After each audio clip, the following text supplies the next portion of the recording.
Welcome to another Wasteland Spotlight, everyone. Today's expedition takes us to a place called the Lanfair Commune, although that isn't its real name. The real name of this place has been lost to history because, as far as we know, the last people to actually know it either died or disappeared over a decade ago. All that remains today are the tattered and weathered ruins that were once home to almost 24 people. Originally formed as an intentional community for its residents to live away and apart from society, the tale of the Lanfair Commune is a sad and classic one. A story of a good place gone bad and good people led astray by the actions of a few bad apples. If you have watched the channel for a while now, you should know that the desert has always been a place to go and bury your secrets. A place to stash away and conceal whatever it is you have to hide. And that is as true for the individuals and small groups who make these little compounds as it is for the US government and all of its secret desert bases and high-tech research facilities. People have been hiding in the desert for a very long time, and they do it because it is simply one of the best places you can find to be left alone.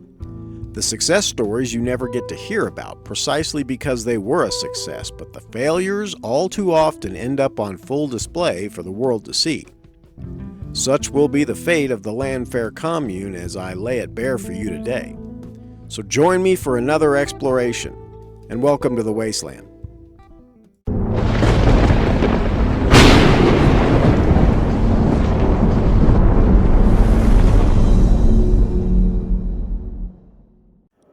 "2015 was the year this commune failed, and the destruction you see today is a combination of factors.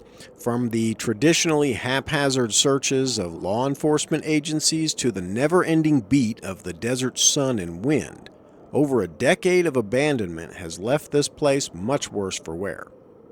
But before all that, this was the thriving retreat of a group of families and individuals who had decided to pool resources and set up a new and private community in the desert.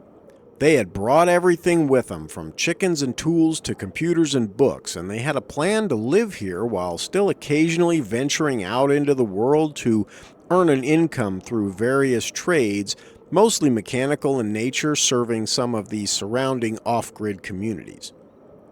The primary organizers lived in what we will call the big house in the back, and everyone else spread out on the property to set up their individual trailers and camps, each according to their own style and purpose. These beginnings go all the way back to the 1980s, and for many years this little community flourished. Children were born and raised here, and old people died within while new life entered the community from without. Unfortunately, that is how things began to go bad. Other people not of the original settlers' families were invited in, and that new blood turned out to be bad blood. As we explore this place, that will be our prepper lesson of the day. How a place formed with matching ideals and like-minded friends and family can function fine and last for decades, but bringing in those from outside can spell the community's doom in just a matter of a few years or less. They made a mistake here, and it is one that you and I can learn a very valuable lesson from. So let's get down there and see what we can see. Despite the generally trashed nature of this place, it hasn't really been hit by looters and vandals at all. The sheer amount of copper and aluminum left behind is a testament to that, and I've seen what it looks like after a professional stripping crew comes onto an abandoned homestead. No, this is just what happens after over a decade of being left to rot, although I am quite sure that the place has been picked over a time or two by members of the scattered off-grid community out here. That's a pretty standard thing. This place is a good example for thinking about a post-collapse environment. What kinds of things may be available for salvage? Can you find useful tools or even food? Is it possible to fix the place up and take up residence here once the rest of the world is gone, if you absolutely had to? When I explore places like this, that's kind of what I'm thinking about. And when I do it as part of my responsibility for scouting locations within my area of operations, I'm specifically cataloging what is here and what signs there have been that others have come along. Today, this will actually be my 14th visit to this site in the last 7 years. Not a whole lot changes. As we go through this place, you're going to notice that these folks were very big on having books and educational materials and manuals. That's a good thing to keep in mind if you find a similar location within your own area of operations. The post-collapse world is a post-internet world, and in many ways it can be a post-information world as well. Every year that goes by right now, we see more digitizing of our collective knowledge, more data centers being built than libraries, and less people who actually have hard copy books or manuals in their homes. That means that when the collapse does come and all that digital information gets wiped out, information is going to be at a premium. Knowledge is power, as they say, and at no time will that be more true than after the fall of civilization.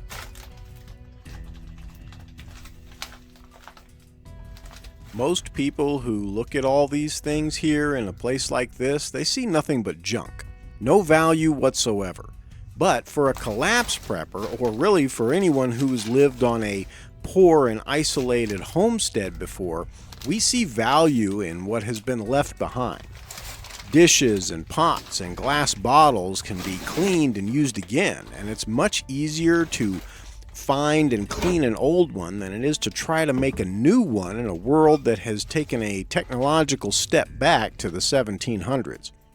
Even simple materials like sewing thread or needles can become treasures in the right circumstances.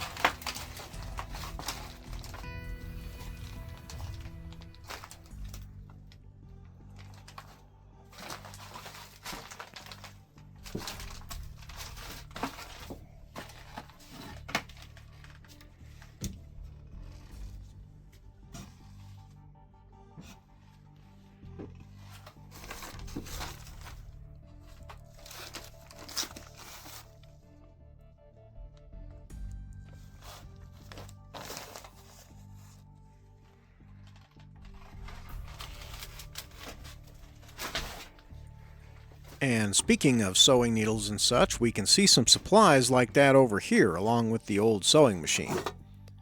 There will be a lot of that across this property. A big part of being self-sufficient and living apart from society is being able to make and repair most of your things, and that includes clothing, blankets, and even curtains and upholstery. Another good thing about the desert is that it tends to preserve things more than other less arid regions. Out here there is less mold and less rust to ruin things, and mostly that is simply because there is less moisture. However, the heavy rodent populations will begin making short work of any furniture and clothing pretty quick.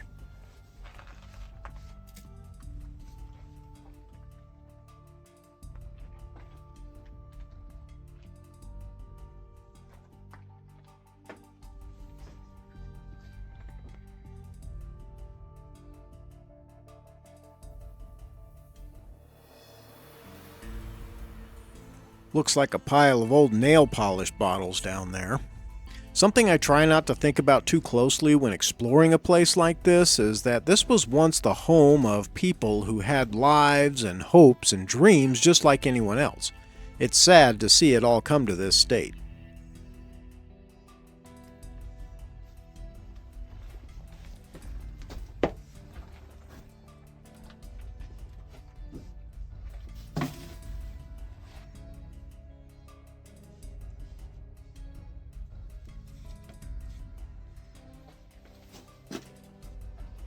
Looks like even more sewing supplies over here.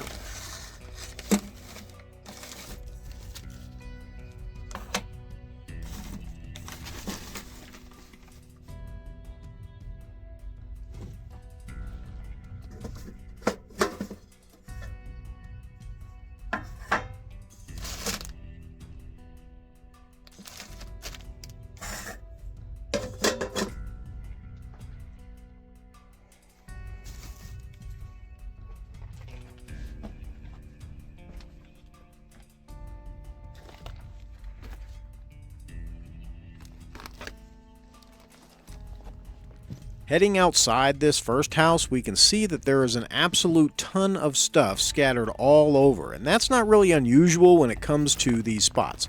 Here they have a trash pile that looks like what would have been called a can dump if this was an old mining property. They're called can dumps because after many decades, usually all you can find for a mining camp's trash pile is the scattered, rusty metal cans. Speaking of rust, this trailer here has seen better days for sure.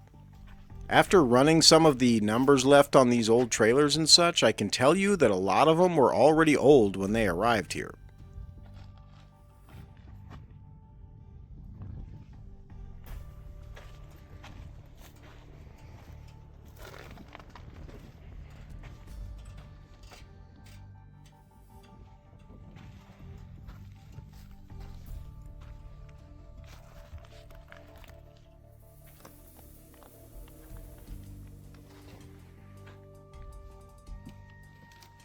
Definitely a lot of stuff left around, and here inside I can see this old hand crank drill, which would certainly be a useful tool post-collapse. Who knows what other gems are hidden under all this rodent-infested mess, but the world hasn't collapsed yet, so I'm not going to find out today.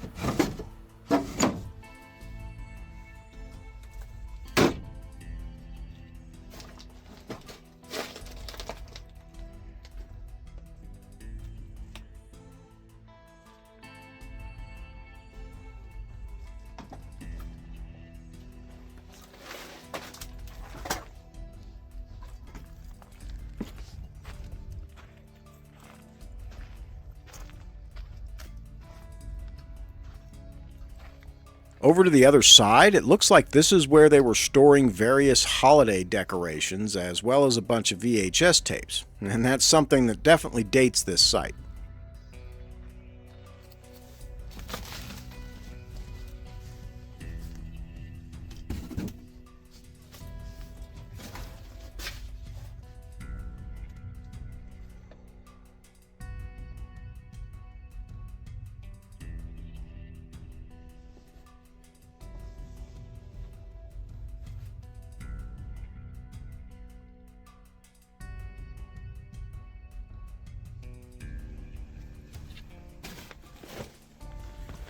Let's take a look at some of the debris and equipment outside.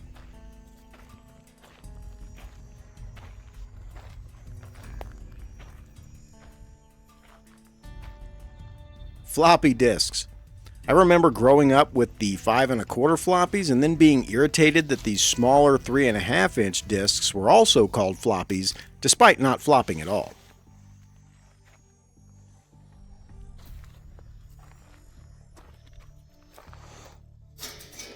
2008 dish from the Nevada Palace Hotel provides a more modern bit of evidence. If I remember correctly, the final death for this commune came in early 2015, just over a decade ago. And as usual, there is always a boat, but we'll come back to that. First, I want to take a look at this 1920s or 30s vintage Roper gas oven setup over here, in the traditional green and cream design. The long dangling handles are pretty unique to the company and to the time frame. Very cool piece.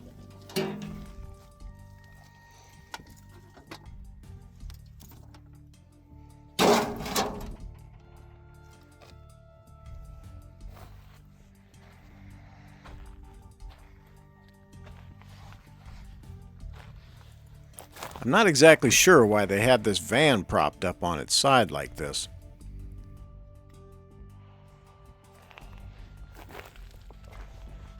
Hey, even got some 8-track tapes over here.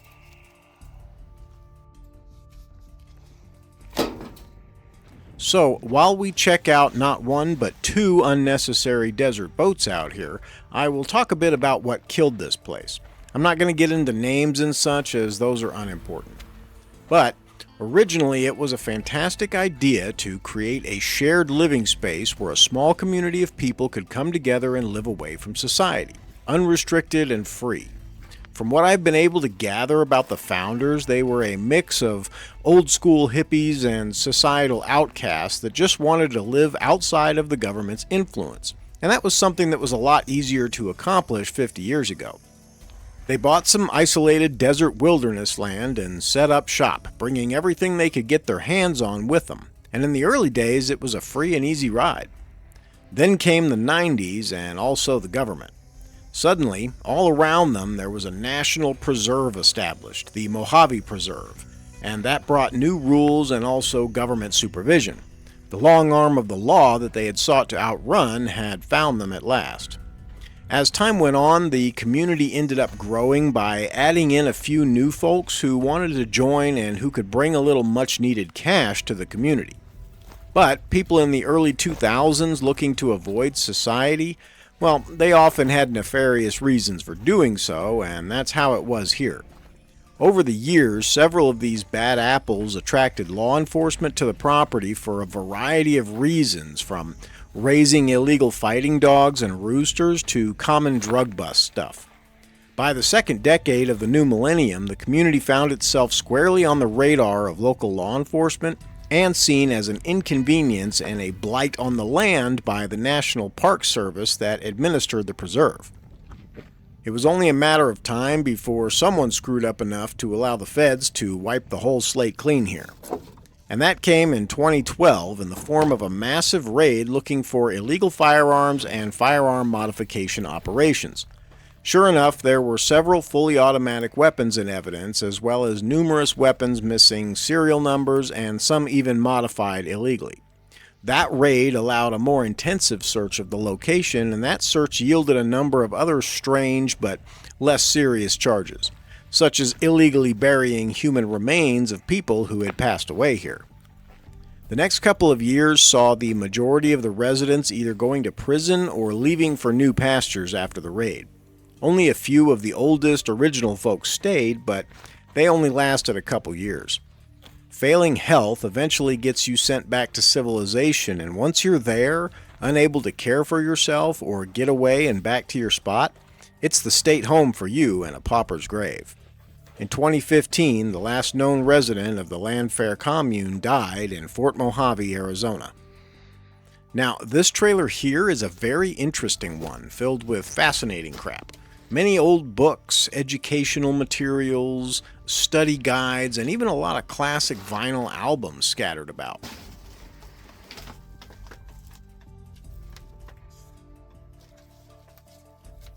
This was probably the residence of the local smart person.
And check out this old relic. Looks a little like a terminal from the Fallout games. Believe it or not, when this IBM display writer dropped in 1980, it cost about $8,000. That's equivalent to about $32,000 in today's dollars for a word processor. Think about that next time you gripe about the cost of a computer. That's a wrap for here. Let's go ahead and move on. Now, I know you guys have said in the past that you don't mind the extra long videos, so I'm not going to cut this one up too much. You'll get the full first-person exploration experience for sure. However, I'm not going to rattle on the entire time. I'll just jump in when the interesting tidbits or opportunities present themselves. Otherwise, I'll let you enjoy the scenery in silence.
Here is a random glass bottle of who knows what just baking in the sun this last decade.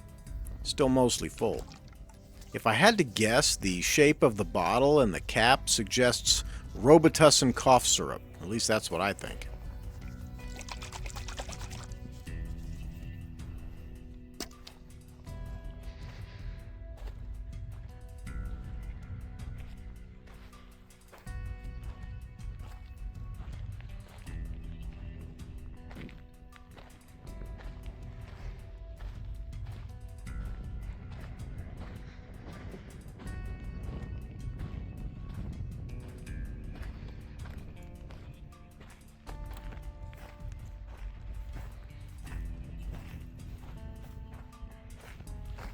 Coming up on yet another trailer as we make our way closer to the main house, I'm going to say that this one was probably the workshop of another sort of techie person. Just different tech, judging by the stuff laying around.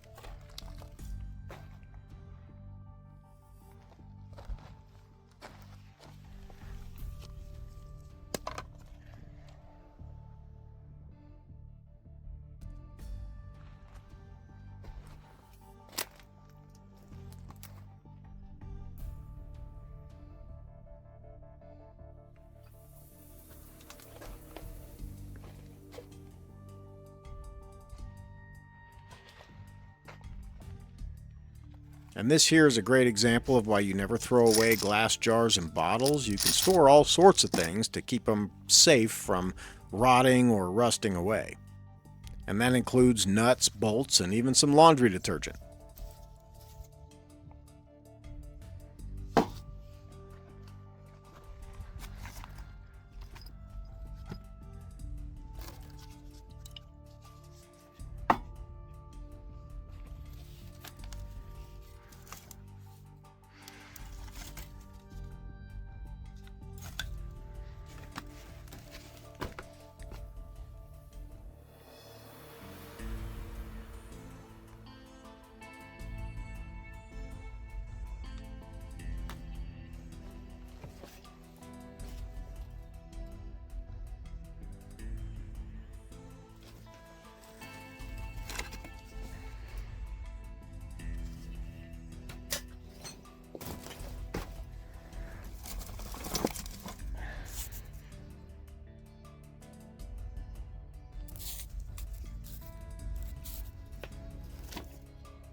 Looks like we got a magazine carrier for a 30 caliber M1 here.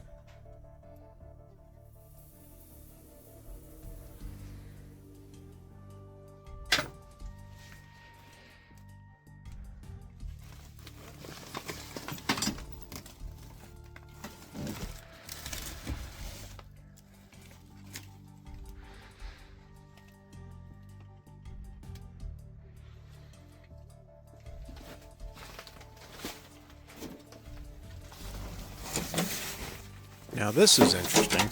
I'm not exactly sure what this is. If anyone does, drop it in the comments. I'm definitely curious.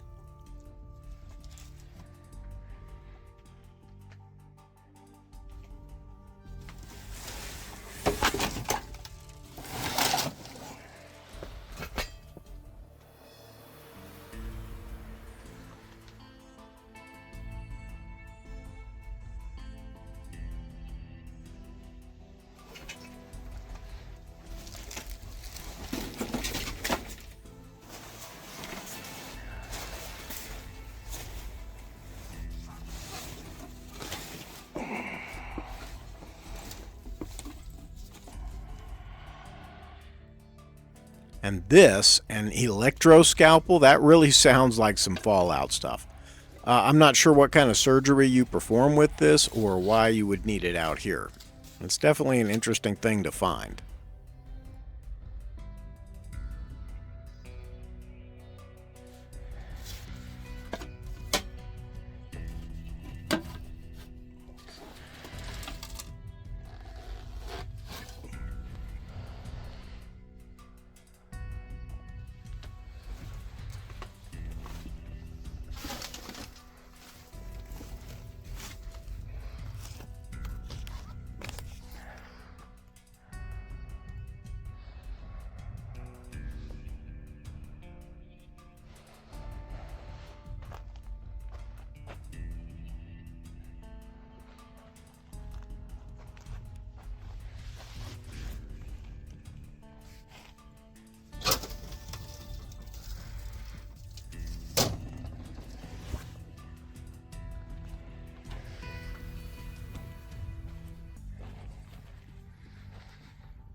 Shotgun shells, some hearing protection, and some very, very old Folgers coffee.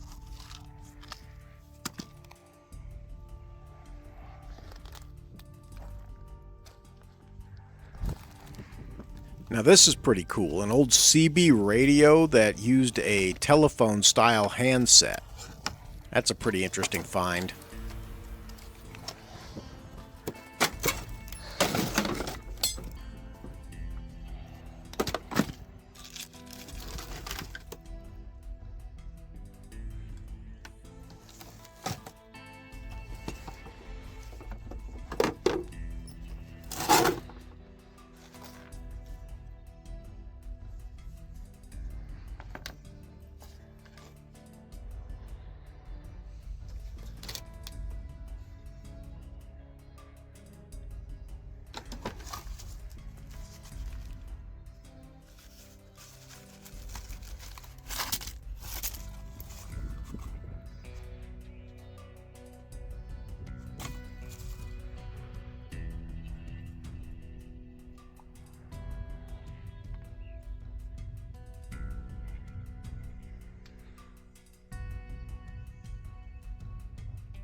And check this out. An old Atari arcade game like you would find back in the day in pizza places and stuff like that. Food Fight, I believe.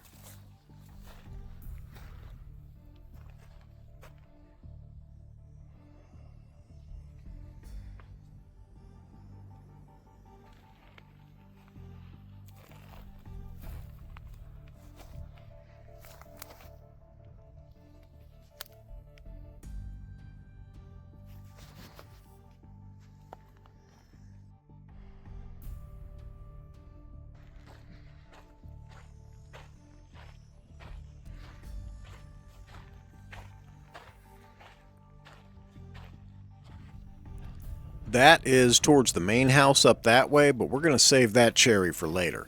First, we're going to head over to what I believe was the main focus area for the federal raid. This blue building coming up over here was the gunsmith workshop that is actually built out of a couple different trailers that have been attached to a workshed building. Now, while we look around outside, I do want to mention one fun fact. Now, it seems that when the feds raided this place, they never did find everything that they had expected to find. And the rumor has always been that a lot of stuff was purposefully hidden out here to keep it safe. Now, burying little weapons and supply caches, as well as stash pots of valuables, that has always been a long-time tradition among the reclusive types who tend to live their lives remotely like this. And it still is to this day, really. I myself have stuff buried all over the desert. Now, in the case here, the thought is that the really good hardware had been packed up in Greece and buried a little ways away from the property line out in the open desert, and it was never found. In particular, one piece the feds were looking for was an M60 machine gun that had been stolen from a nearby depot, and it was believed to be here, but never found. Now, if that don't pique your curiosity, I don't know what will.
Well, well, what have we here? Looks like an old manual on bugging and wiretapping and such. Back in the old days, publishers like Lumponics and Paladin Press used to have huge catalogs of books along the lines of the Anarchist Cookbook and the Poor Man's James Bond and Ragnar Benson stuff and all that. Everything from making fake ID and disappearing to this sort of stuff and more. And this looks exactly like something that would be in their catalog.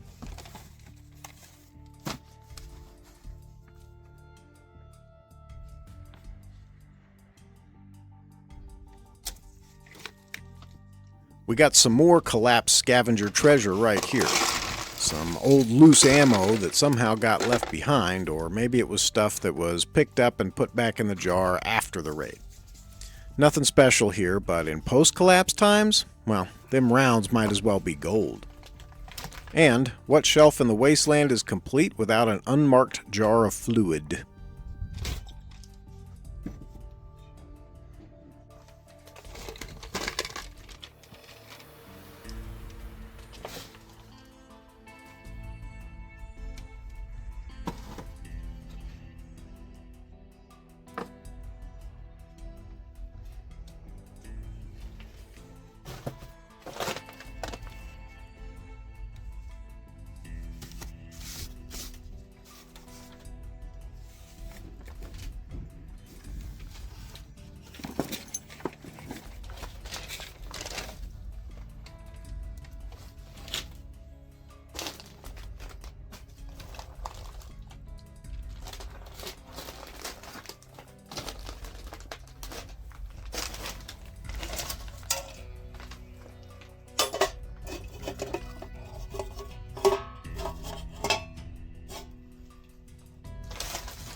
Once again, we find another prepper lesson here. These are plastic jugs of water that have been out here for over a decade. Now, obviously you would want to boil and filter such water before drinking it, but this is the desert and water is life. The fact that these have been able to sit here in the heat for so long should tell you a thing or two.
Alright, gross room coming up here, and I had to throw a blur on this section because of all of the inappropriate images that were cut out and scattered across the floor.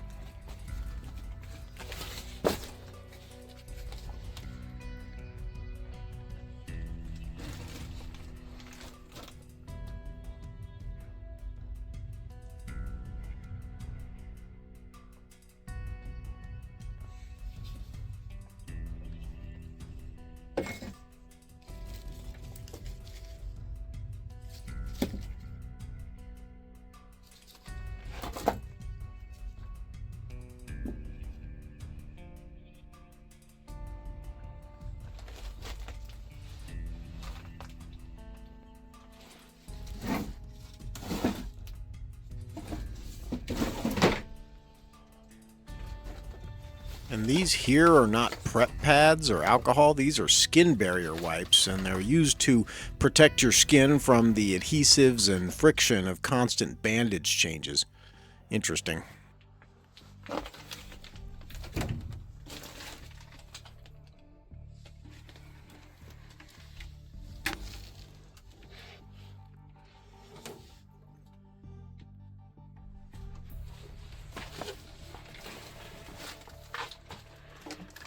Another collapsed scavenger find here, some prepackaged soap, which is always good.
We got another arcade game system over here, and I'm not quite sure which one this is.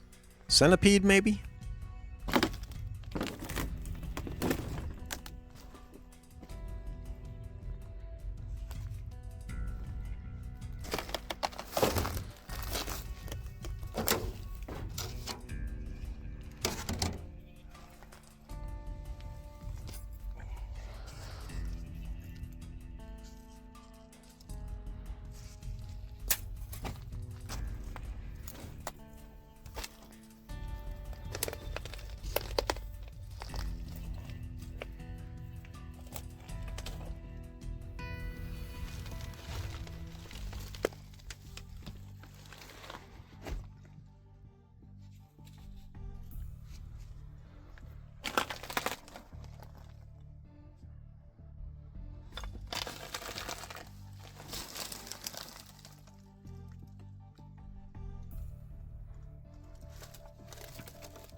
Before we head inward, let's go check out a few of these outskirts tidbits.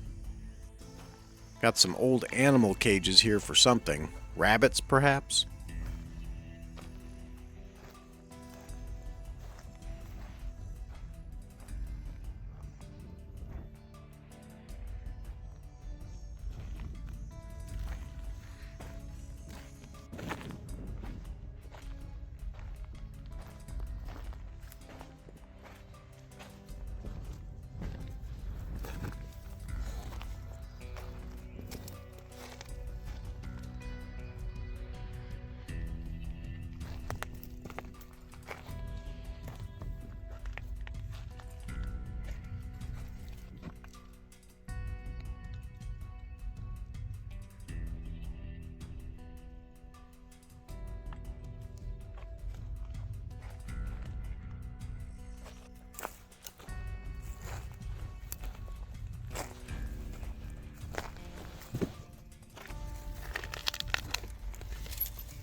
Passing back by the old gunsmith workshop, I realized I had left the front door wide open, and not that it really counts for much, but I wanted to close it. I was looking down for the brick to block it, and then I was kind of messing with that for a minute because it wouldn't cooperate with me, and that's when I saw something off to the side. An interesting little treasure.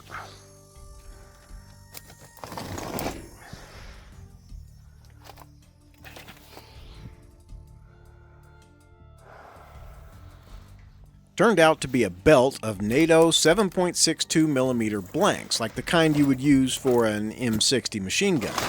They were stamped Lake City for 1964, or LC64, and that means they are authentic military-produced 7.62 by 51mm NATO blank cartridges, M82s I think, and not civilian-made stuff. So, kind of like the type of thing that might be stolen at the same time someone steals an M60 from an armory? Now I really wonder what else might be buried out here. Squirreling away valuables and supplies and such, especially by burying it all, that was a hugely popular practice among preppers, survivalists, and just general distrusters of the government back in the day. People still bury stuff now, but really back in the 70s, 80s, and 90s, that was the heyday for paranoid stashing. I found some pretty interesting things around old sites. Perhaps a wide perimeter metal detection search would be warranted here. I like M60s.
Alright, we are coming into the central portion of our commune where all the really good stuff is.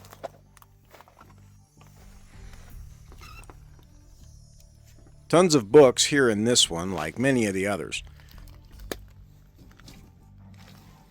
This is another trailer that seems more set up to be a workshop than living quarters.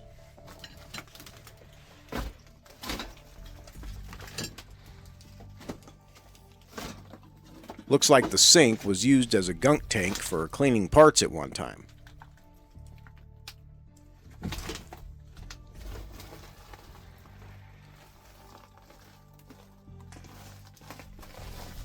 And here's another example of glass jars protecting a wealth of screws, nuts, and bolts from the elements. The post-collapse world will be one in which everything will have to be done with what you have on hand, or what you can make yourself, or what you can find out in the ruins. We've talked extensively about that before, but in a lot of ways this is already beginning to apply to our world and our lives today. Money's getting tight, and supplies are running short and becoming more expensive, and every day we hear about a new resource that's getting scarce. As a civilization, and as a species even, we have grown accustomed to a way of life that just isn't sustainable. We throw away so much that is still useful, and then buy new things just to throw them away too in a few years. As we walk around here, we can see that things used to be built to last. They were made of more permanent stuff, of steel and stone and glass rather than plastic and fiber. Today's world is a disposable world, and it has left us all at the mercy of the corporations that provide these things. Few of us are hoarding screws and bolts. We just go buy a new box when we need them. That's another lesson to learn from this place. Every box of screws that you don't have to spend money on, that's another $10 that can go towards food or water or energy.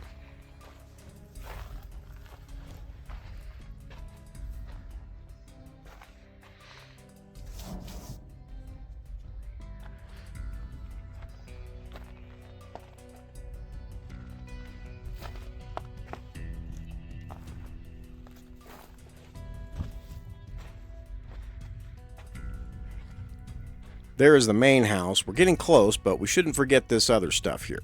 Interesting things to see all over.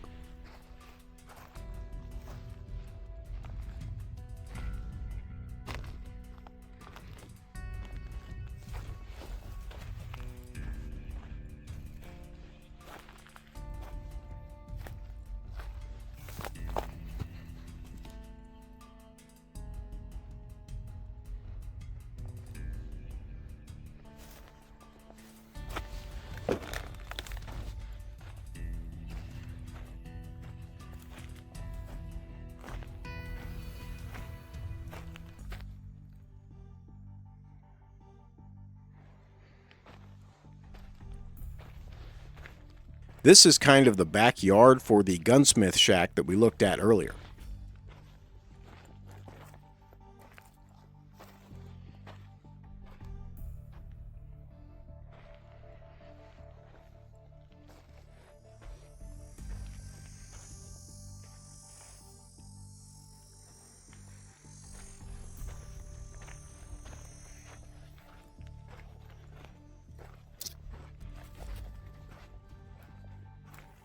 And over here we can see an area that has been kind of penned off, as well as a few cages.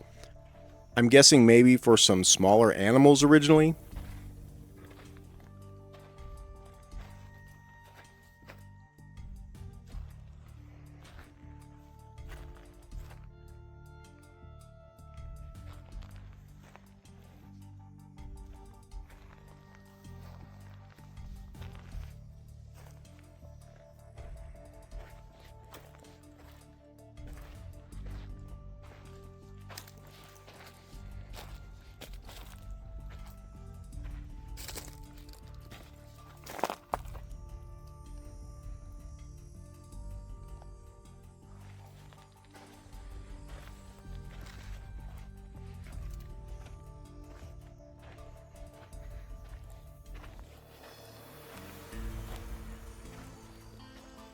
A couple of cool old cars out here.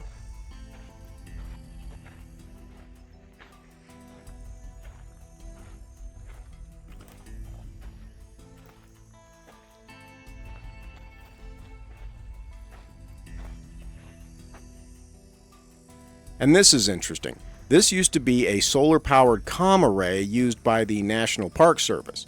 They have various antenna systems and repeaters out here for fire detection sensor relays and even wildlife tracking via old-school radio tags. This would have been installed after the land here was seized, but you can see that it has been salvaged, most likely by some local off-grid desert dweller in the area. Somebody got some new panels.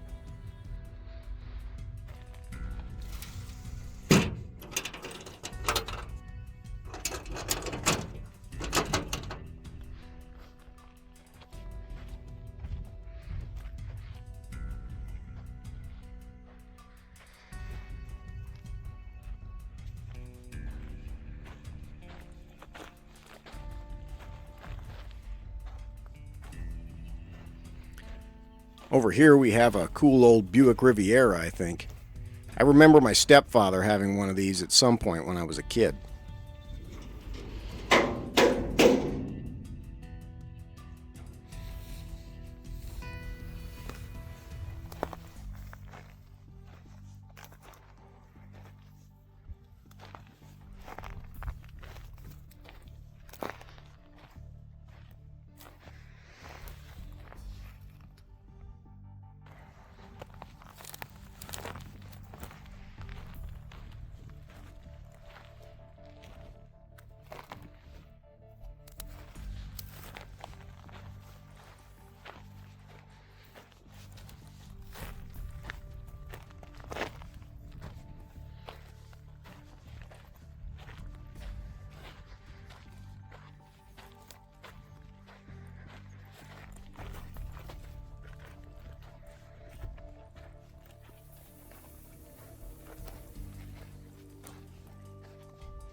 Check out these old laundry machines. Water would have been a premium out here for sure, and while the old property records do indicate a small well, I haven't found it yet. And to be fair, I haven't looked all that hard either. Now we are going through the major workbench / junk pile area that is directly in front of the main house.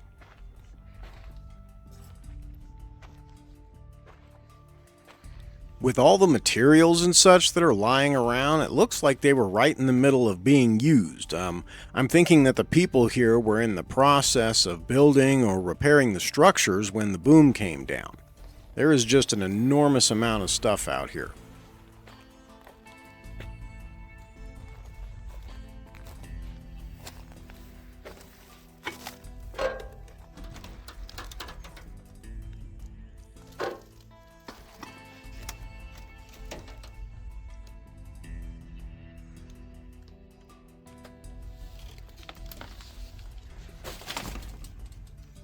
That would have been a really nice built-in TV back in the day.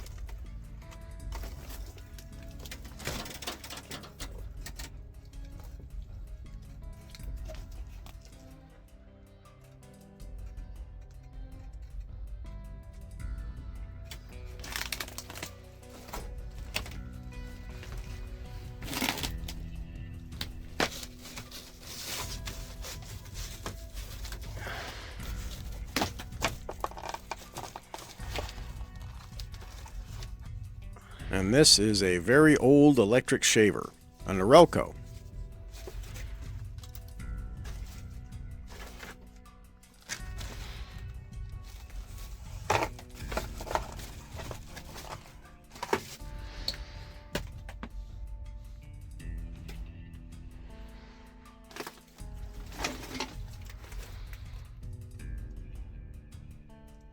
Given the general state of collapse in here, I won't be trudging through all this debris. Now, I know you're probably all anxious to get to the main house, and for the impatient out there, feel free to skip ahead. For everyone else, the full experience means a full sweep, so off we go to the other side of the main area.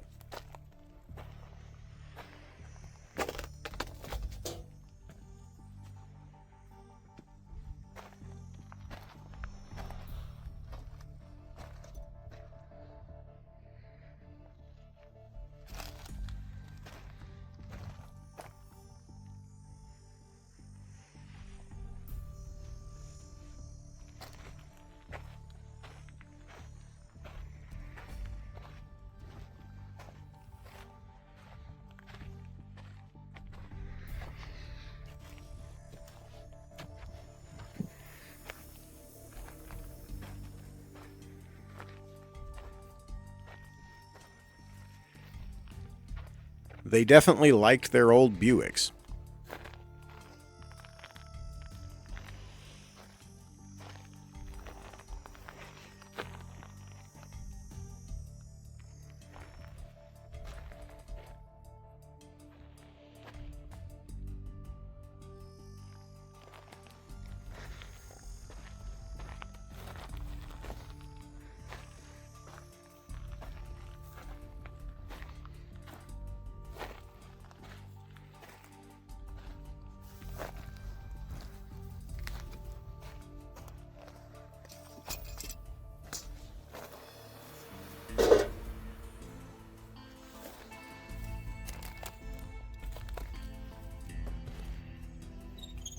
Over here is yet another workshop. The automotive department, perhaps?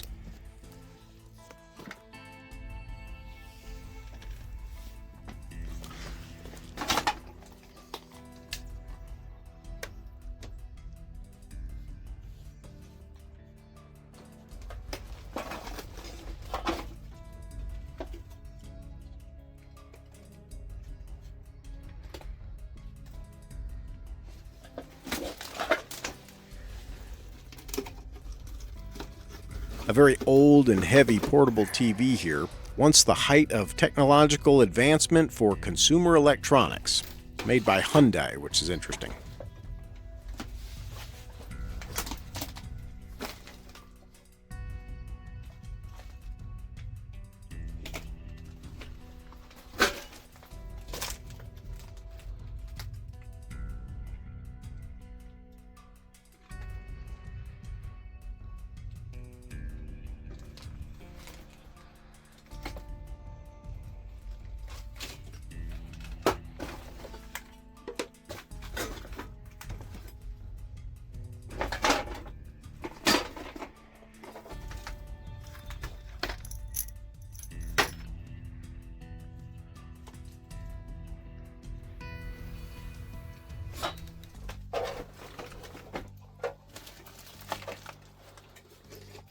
Some old wire twisting pliers. I remember an old job where this was my main tool.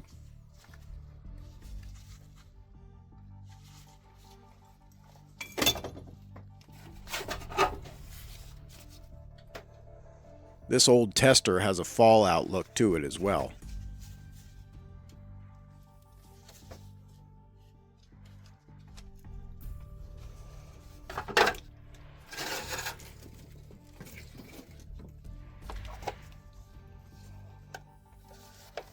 And here is some sort of super smoker ashtray.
I don't know what it is, but ever since I was a kid, I just can't resist marbles.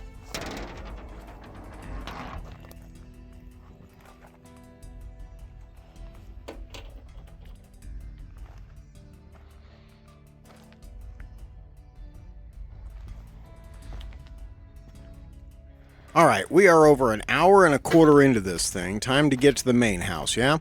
You guys ain't seen nothing yet.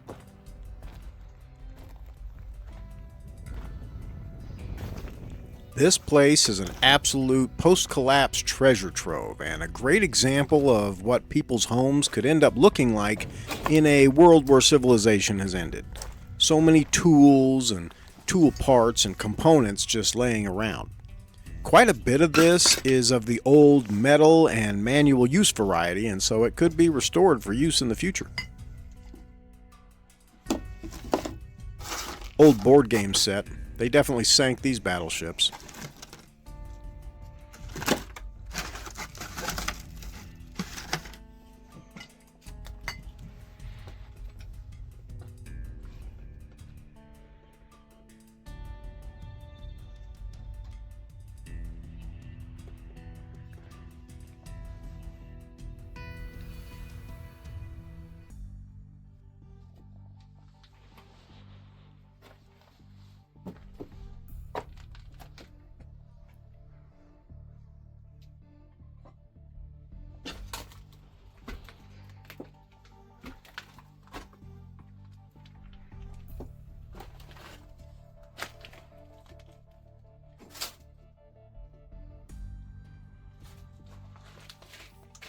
And here we go. Opening the door releases a smell of general decay and a little bit of that sickly sweet death odor.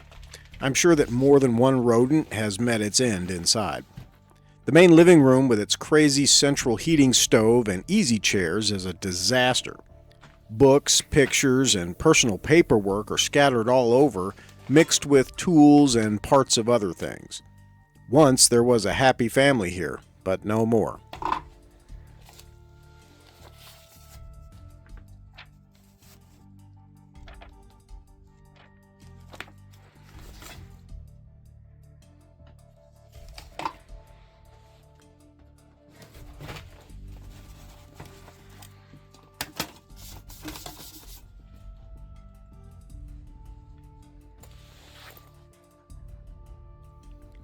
Old cooking oil, quite rancid I'm sure, but seasoning salt and iodized salt, hey, still good by Fallout standards.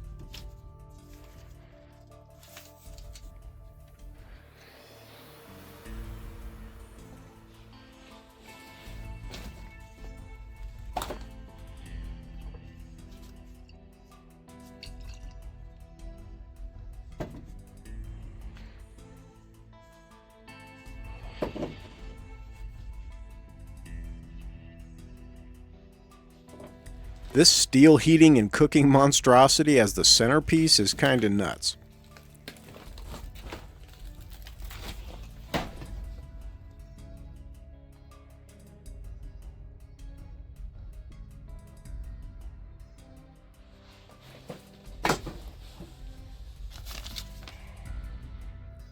Some old recipe sheets, handwritten.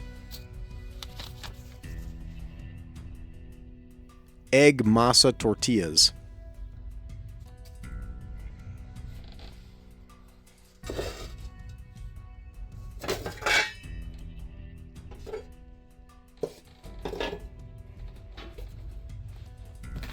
Books and magazines, and the complete works of L. Ron Hubbard, which is a little troubling.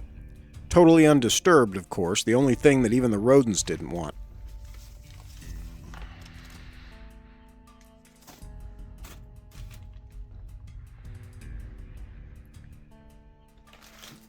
More albums. It's too bad. Some of these may have even been rare ones. All dead from the heat now, I'm sure.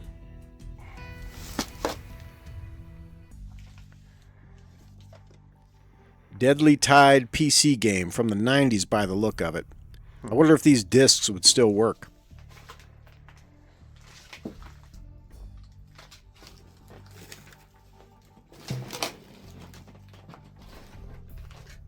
Moving across here, we come to a small table that has stuff from the nearby desk, so it appears. Supplies and personal letters, pictures and cards, all from the desk over there. This place is a tinderbox, and I'm actually surprised that the last wildfires in the area didn't reach it. They actually stopped less than a quarter of a mile from here.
Now, this is a little disturbing, but I think this was something that was done and staged as a very bad joke by some weirdos that came messing around here long after the place was abandoned.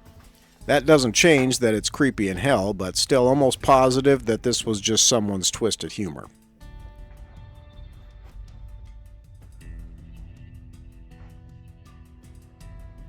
This isn't the main bedroom, that's on the other end. This is, I guess this is the junior suite.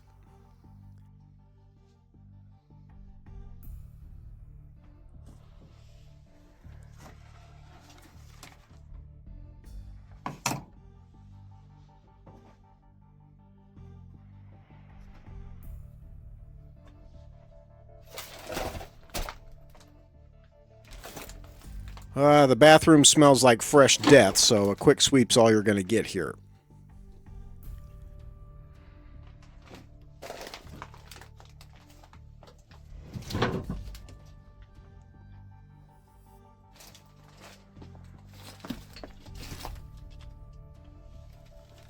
Old sunglasses and reading glasses, another thing that could become priceless in a post-collapse wasteland future. Can you imagine only having books for your information resources, but not being able to read any of them?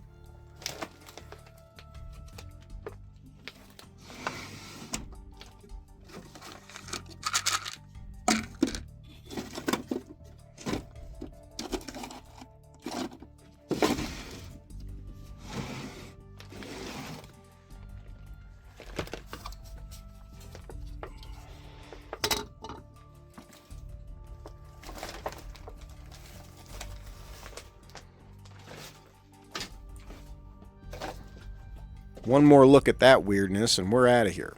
Time to check the kitchen, see what kind of food we got. I'm starved.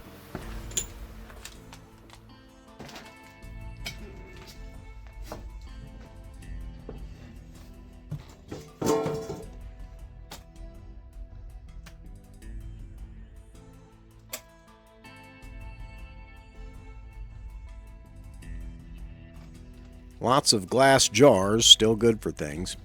As we come through here, keep in mind that everything you're seeing has been out here since at least 2015. We got books on foods, regional plants and insects, medicinal plants.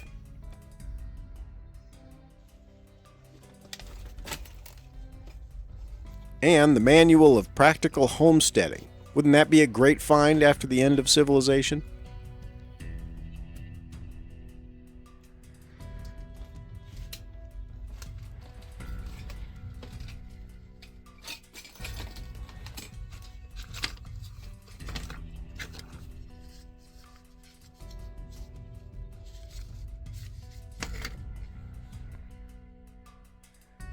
$11 herbs and spices in here probably.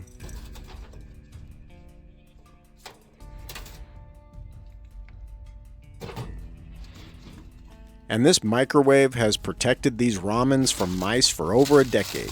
Still good, or good enough.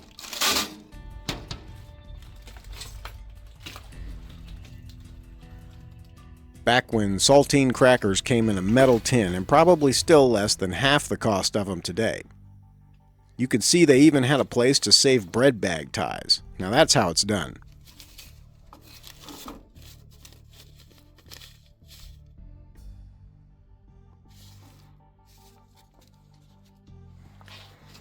Got a jar of Everfresh, probably not anymore.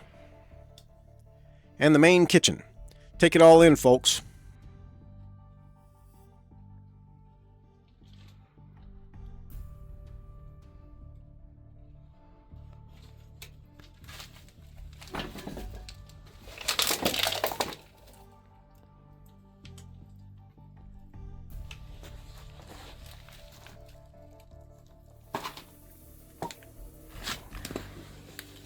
I used to have a green thermos exactly like this.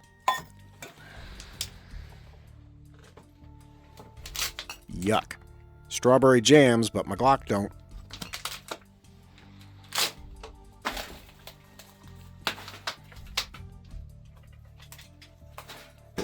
And we have the main pantry. Still got some canned goods up there too. Many of you won't recognize this unless maybe you worked in food service back in the day, but that is a manual table-mounted can opener. Perfect for those big number 10 cans of deliciousness. Still have some Splenda and Sweet and Low here. And Rusty Canned Foods, a Wasteland Delight. A little Sloppy Joe filling here. The can isn't even puffed up, so...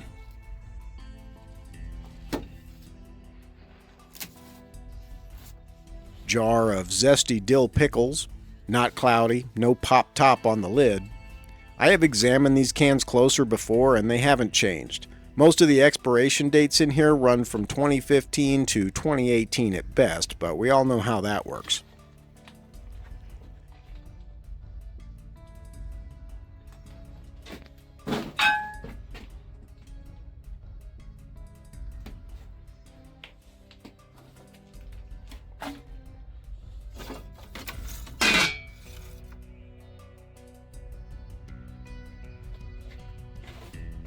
Got some popsicle sticks, and would you look at that? A jar of popcorn. Now we're ready for movie night. And tonight's film? Threads from 1984. If you haven't seen it, it's free on YouTube, one of my faves.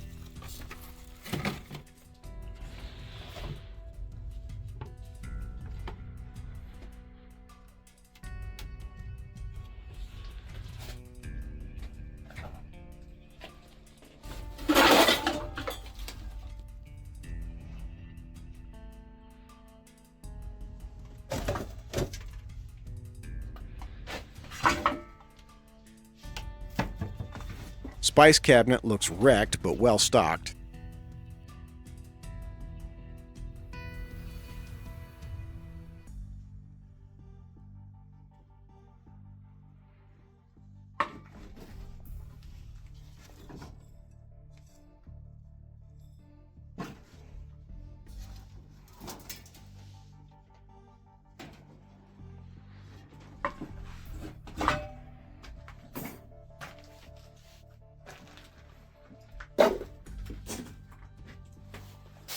This little work table is pretty cool.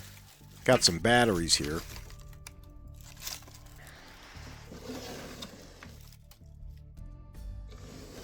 And we found some solder, another valuable post-collapse resource.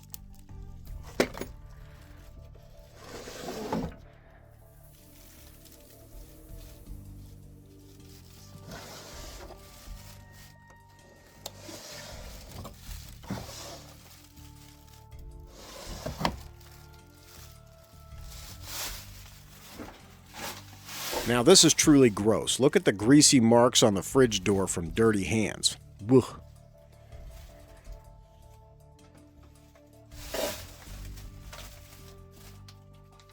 Let's see, got some cocktail sauce or something. No thank you. More bottles of precious liquid desert gold.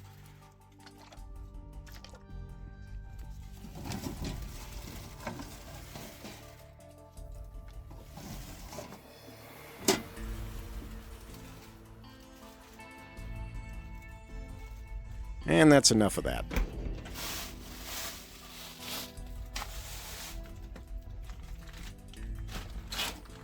Also, if you have been paying attention, all of the copper and brass remain intact out here, which means that the place has never been looted in all this time. Speaks to the remoteness of it all. Heading down the hall, we come to the smallest bedroom of all, and from the looks of things, this was a sewing room pulling double duty as a storage area.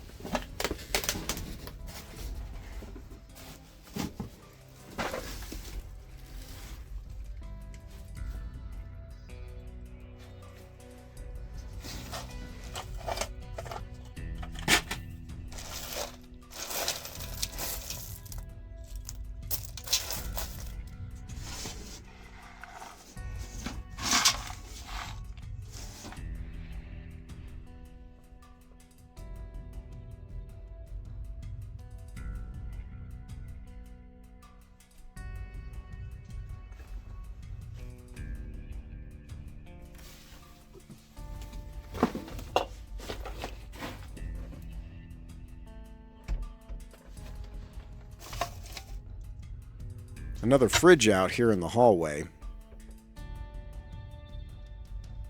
This has always been my favorite place to keep a staple gun.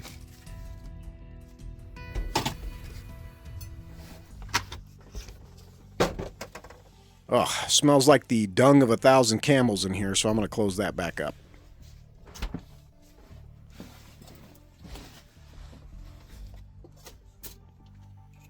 And now we come to the master bathroom. Now there's actually quite a bit in here in terms of potentially usable supplies. And guys, look, remember when I say things like that, I'm talking about for a Mad Max, Walking Dead type of future, alright? Not just stuff to collect and use while we still have Walmarts and garage sales to shop at.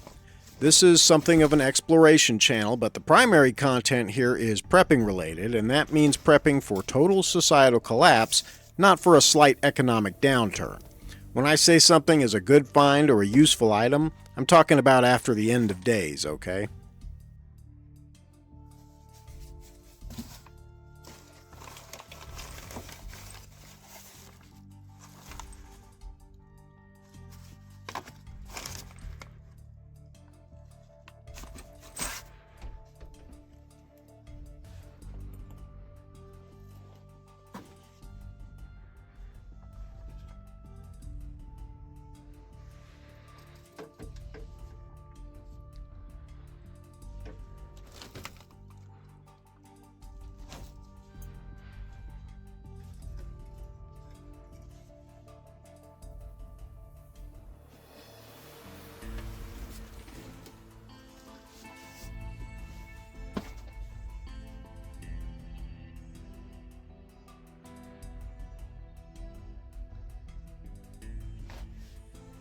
Little bottle of that liquid skin stuff, still full.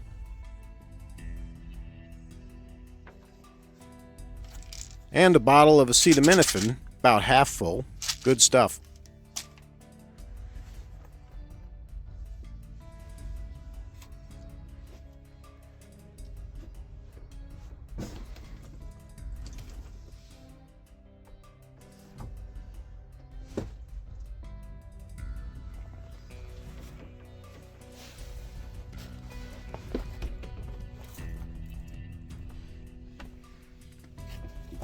All right, master bedroom time. It is a complete disaster back here.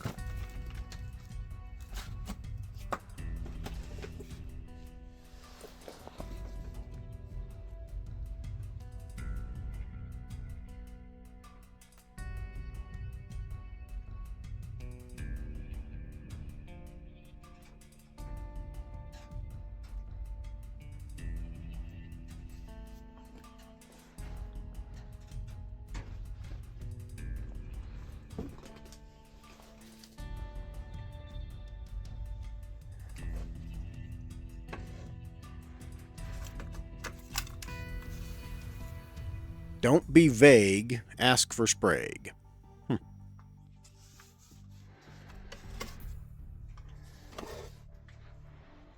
This is interesting and a little morbid. These are little handmade prayer holders. I've actually seen things like this before. The paper in there is a prayer for the deceased with a picture of them, and out of respect for these folks, I'm not going to be opening them up and showing them here.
Ronald and Nancy Reagan.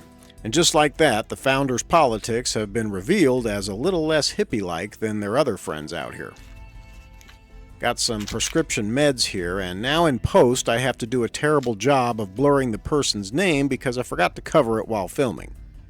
Expired in '89. Can't make out what it was either.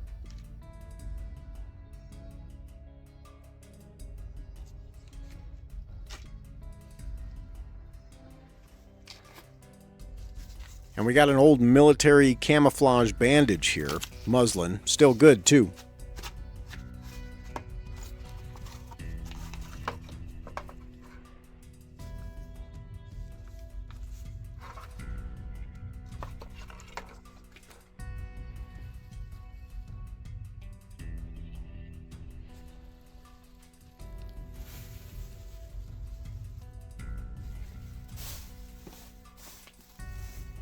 Little drawer of various vitamins, quite stale, but better than nothing for Wasteland supplements.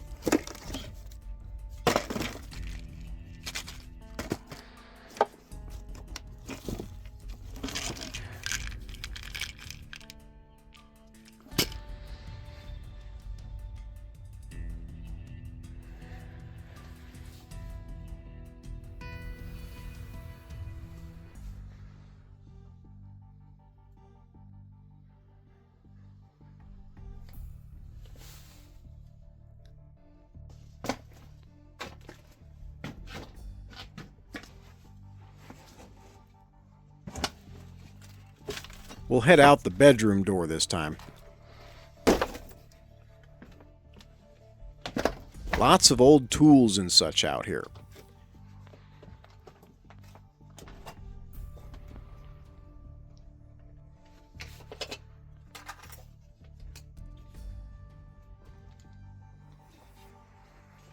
This orange Hewlett-Packard case here that says Model 3810A on it, back in 1975, that was a landmark piece of surveying equipment famously known as the world's first total station, meaning it had all the necessary capabilities for surveying and calculating in a single device. Believe it or not, back then when it launched, it cost over 11 grand, which is about 75 grand in today's adjusted dollars. An interesting thing to have been out here.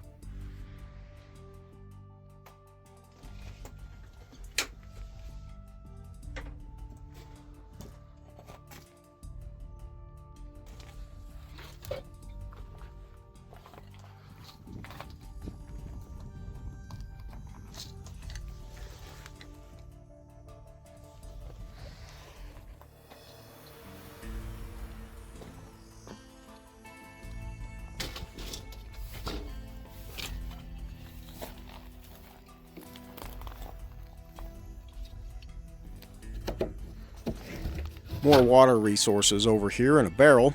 Gross as hell, but water is water, just has to be purified.